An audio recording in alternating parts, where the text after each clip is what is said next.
5 years, I sent $5,000 monthly to keep them afloat. At the reading of the will, Mom had left, to our mistake, Abigail nothing. I took out my phone and canceled every payment. Tell Dad the mistake is done fixing his problems. I never expected to be sitting in this dark lawyer's office staring at words that somehow hurt more than all the years of subtle cruelty combined. The paper trembled slightly in my hands as I read the line, "To our mistake, Abigail nothing." 5 simple words confirming what I had always suspected but never wanted to believe. The irony wasn't lost on me. For the past 5 years, I've been sending $5,000 every month to keep my family afloat. That's $300,000 of my hard-earned money poured into a bottomless pit of ingratitude. And now, sitting in this leather chair that probably cost more than my first car, I was officially nothing. "Miss Miller," Mr. Harrison, the family lawyer, cleared his throat. "Would you like to take a moment?" I looked up, meeting his cautious gaze. He was trying to be professional, but I could see the discomfort in his eyes. He had known my family for years. He had watched this drama unfold from the sidelines. Now he was forced to be the messenger of my mother's final act of rejection. "No," I said, my voice firmer than I felt. "Please continue." He shuffled his papers, clearly relieved to move on as he droned on about the distribution of assets between my father and my sister Megan. I let my mind wander to where this all began. 5 years ago, I was just starting to find my way in life. At 25, I had launched my own financial consulting firm. It wasn't much, just me, a laptop, and a small office above a Chinese restaurant in downtown Seattle. The smell of Kung Pao chicken wafted up through the floor every day around noon. But the rent was cheap, and I was determined to make it work. Then came the call that changed everything. "Abigail?" My mother's voice had sounded unusually fragile that night. "We need to talk about something important." I remember straightening in my chair, feeling a knot in my stomach. Important in my family usually meant bad news. "Your father's business. There's been an issue." She paused, and I could hear her struggling to maintain composure. "The investment didn't work out. We're going to lose everything." The investment I had warned them about. That Dad's company had invested most of its capital in a risky venture, despite my advice against it. I had spent years studying finance. I had even worked at a top investment firm before starting my own business. But what did I know? I was just the daughter who disappointed them by not following the traditional path they'd laid out for me. "How bad is it?" I asked, already dreading the answer. "We can't make the mortgage payment this month." Her voice broke. "The credit cards are maxed out. Your father isn't taking it well." I closed my eyes, knowing what would come next. The subtle guilt tripping, the implied responsibility. I had seen this pattern my entire life, just never at this scale. "Abigail, I hate to have to ask, but how much do you need?" The figure she mentioned made my heart sink. $5,000. That was almost everything I had in my business account. Money I had been saving to expand my company, to finally move out of that cramped office with its perpetual smell of Chinese food. But they were family, and in our family, that word carried weight. It meant obligation, duty, sacrifice, especially on my part. "I'll transfer it right now," I heard myself say. That first transfer was supposed to be a one-time thing, just enough to help them get back on their feet. But 1 month turned into 2, then 3, then 12. Each time there was a new crisis, a new reason why they couldn't make ends meet. And each time, I opened my banking app and sent another $5,000. Meanwhile, my sister Megan thrived. She had followed the path our parents wanted. She married well, had the perfect suburban life.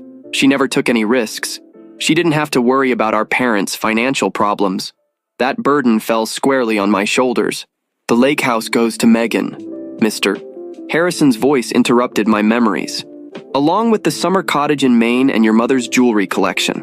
I felt a bitter smile tug at my lips. The lake house. I had spent the last 2 summers paying for its maintenance, fixing the roof, upgrading the plumbing, all while Megan hosted elaborate parties there, playing the role of the perfect daughter. "The remaining liquid assets will be divided between your father and Megan with a 70-30 split in your father's favor." Mr. Harrison paused, looking at me apologetically. "That concludes the main points of the will." I sat there, letting reality sink in. 5 years of support, of sacrificing my own dreams to keep them afloat, and this was my reward, to be officially labeled the mistake in my mother's final words. My phone vibrated in my pocket, likely another message from Dad about this month's mortgage payment. It was due in 3 days. He had been reminding me all week, as if I could forget my family duty. With steady hands, I pulled out my phone. Mr. Harrison was still talking, something about signing papers, but I wasn't listening anymore. I opened my banking app, navigated to the recurring payments section, and found the one labeled Family Support. One tap. That's all it would take to end 5 years of financial bleeding. One tap to finally say enough. Miss Miller? Mr. Harrison's voice seemed distant. Do you have any questions about the will? I looked up from my phone, meeting his gaze. Just one, I said quietly. When does this become official? Is the will effective immediately? He nodded. Then I pressed my thumb against the screen. Cancel payment? Confirm? Yes. Standing up, I smoothed my skirt and collected my purse. Thank you for your time, Mr. Harrison. I trust you'll inform my father and Megan of the details. He blinked, taken aback by my calmness. Yes, of course. But don't you want to discuss this with your family? Perhaps there's been some misunderstanding. No misunderstanding, I interrupted softly. The will is perfectly clear. I am the mistake, and mistakes don't pay bills. As I walked toward the door, my phone started vibrating again. Dad's name appeared on the screen, probably wondering why I wasn't responding to his messages about the mortgage. For the first time in 5 years, I hit decline. Outside, Seattle's perpetual rain had ceased, leaving the air fresh and clean. I took a deep breath, feeling lighter than I had in years.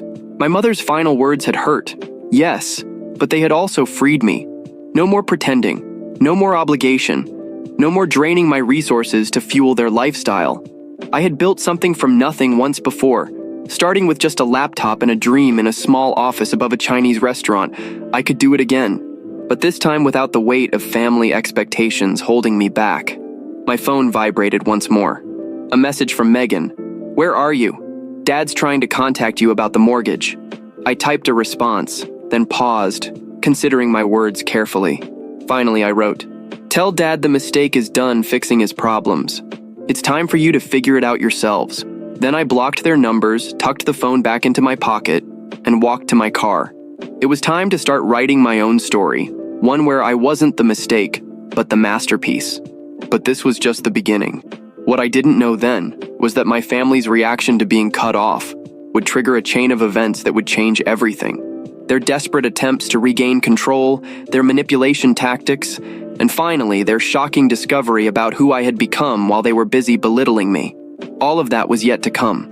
For now, though, I simply drove home, watching Seattle's skyline grow in my windshield.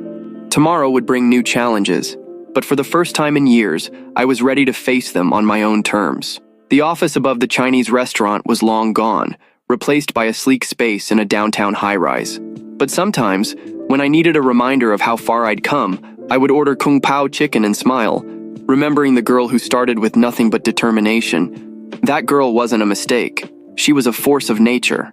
And now, finally, she was free.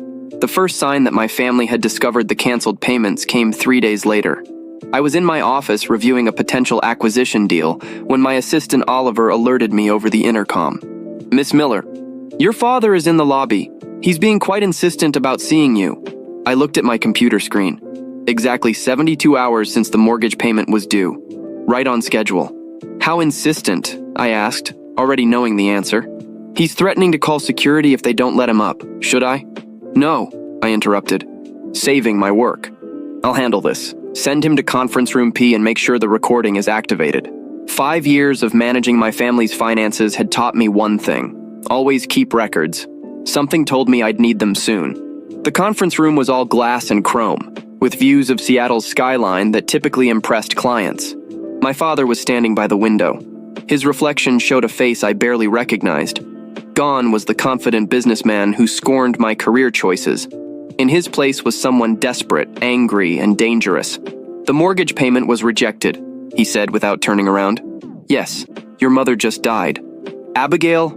He finally faced me, playing the guilt card he'd played so many times before. Is this how you want to honor her memory?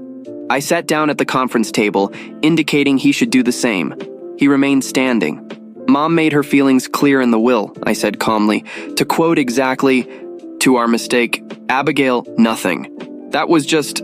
He made a dismissive gesture with his hand. Your mother was upset about some things. You know how she got. But this isn't about that. This is about family. Family? I repeated the word slowly.